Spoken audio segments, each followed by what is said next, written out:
Halos buong araw pong maulan sa ilang lugar sa Luzon, kabilang ang Metro Manila dahil sa habagat at trough o extension ng Bagyong Bising na ngayon nasa labas ng Philippine Area of Responsibility.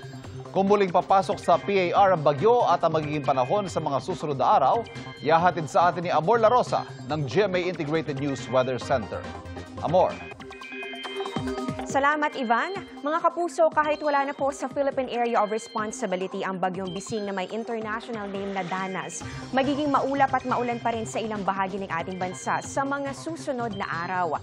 Lumakas at isa na nga po yung tropical storm at huli po yung namataan, 445 kilometers kanluran po ng Basco, Batanes. Taglay po nito ang lakas ng hangin nga abot sa 85 kilometers per hour at yung bugso naman 105 kilometers per hour. Posible pa po yung lumakas sa mga susunod na oras.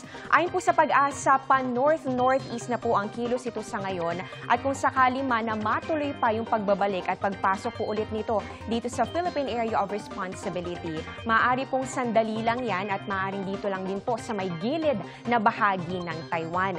Sunod naman po nito ang tutumbukin itong bahagi ng China. Posible pang magkaroon ng mga pagbabago kaya tutok lang po kayo sa updates. Habang mabagal na kumikilos ang bagyo, makakaapekto pa rin po yung trough o yung pong extension niyan, lalong-lalo na sa may extreme northern Luzon, pati na rin po yung hanging habagat o yung southwest monsoon, dito naman sa natitirang bahagi pa ng ating bansa. Base po sa datos ng Metro Weather, mataas pa rin ang tsansa ng ulan bukas, dito po yan sa malaking bahagi ng Luzon. Yung mga malalakas sa buhos ng ulan, mas ramdam pa rin dito sa may extreme northern Luzon, pati na rin po dito sa may western section ng Luzon. Kasama po dyan ang Ilocos Region, Zambales, Bataan, Calabarzon, Mimaropa at pati na rin ang ilang lugar dito sa Bicol Region.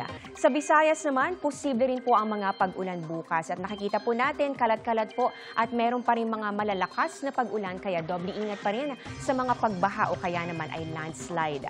Malaking bahagi rin po ng Mindanao ang uulanin. Meron po tayong nakikita na heavy to intense rains dahil po yan sa thunderstorms gaya po ng posibleng maranasan sa may Zamboanga Peninsula, Northern Mindanao, Caraga, Davao Region at ilang bahagi ng Soc-Sargen.